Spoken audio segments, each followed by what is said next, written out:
After a restless night's sleep, Garrick stood alongside Onyx in front of the sleepy kettle and yard and watched the morning sun peek over the hills and its rays begin to light the crossroads. The inn door opened behind him, and he watched as Pops, Mamu, and Melita exited the building and walked towards him. "Come here and open that big mouth of yours. The big Mamu has something for you," said the old woman, extending an open hand to Onyx. The mystic wolf trotted over to the woman and sniffed the air. It was a cooked boar's leg, bone and all. Onyx sat down as Mamu pulled his breakfast from behind her back. "Now you take good care of Garrick, you hear?" replied the old woman as she started to place the meat into the mystic wolf's mouth. Seeing the rows of large sharp teeth, the big Mamu stopped. "Now don't you bite me, Onyx. I know this is one of your favorites." Then she dropped the boar's leg into the mystic wolf's mouth as Pops ruffled his black fur. "Are you taking the hill tunnel? I would. There's nothing like seeing the holy city as you exit. Such a beautiful city on a hill," said the old man. "Yes, and we should arrive there in the evening, just as it starts to light up in the darkness," replied Garrick. Pops handed Garrick a large skin of water and some fresh bread. "I know you have already bought some things, but I figured this would not hurt." After a firm handshake with Pops, Garrick bent down and embraced Mamu, who kissed his neck and said, "Be careful. Remember Braylon's words. Only give the scroll to the high priest." Then the innkeeper stepped back for Melita. The elven beauty handed Garrick a small bottle. "Here, this is some of the cider we should have finished last night. Perhaps if you make more time for me when you get back, we can finish the rest of the bottle from where this comes from." Then after taking a quick glimpse at Pops and Mamu, Melita looked deeply into Garrick's eyes. "And perhaps you will have come to a decision about what I discussed with you last night." "I will give it great thought," assured Garrick. Then he kissed the barmaid and gave her a half smile. "And when I return, we will finish the rest of the bottle. I promise." "We had better," replied Melita with a stern look after grabbing the mercenary's arm. Then she flung her long blonde hair over her pointy ears.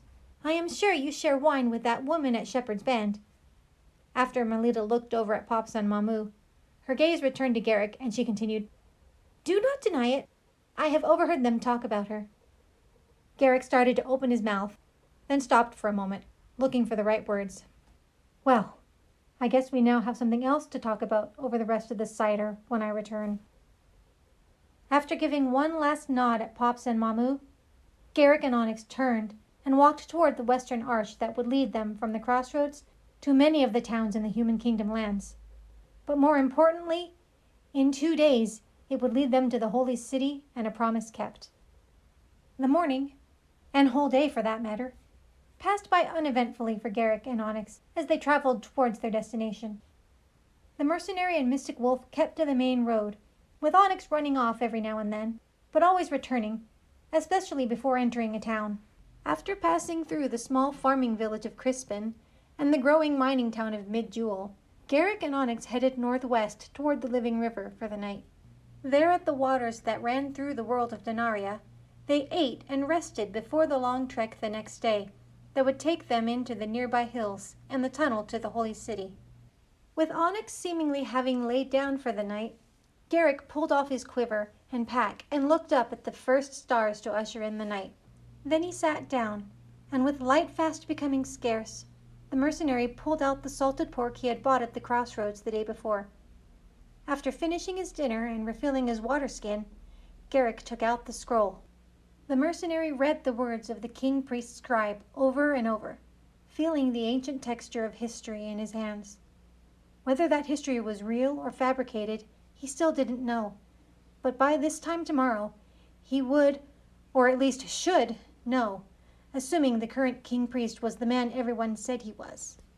Either way, the next day his vow to Braylon would be completed, and he would then be able to seek out a paying job and see what had really happened at the mercenary guild while he was in Shepherd's Bend, and of course spend more time with Melita, especially now that she had overheard Pops and Mamu talking about Katrina.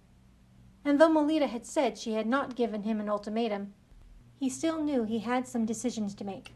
After night finally fell, Garrick stroked the fur of the sleeping mystic wolf next to him and looked up at the many stars, their full presence now shining in the sky. According to all the clerics, that was the doorway to Eleon's embrace, the place all good inhabitants of Denaria arrived after death. The mercenary grabbed the ring from under his tunic, held it, and closed his eyes. After a second of silence, he kissed it 2 times and placed it back against his chest. Then he patted his sword at his side, laid back, and drifted off to the sound of the rushing waters behind him.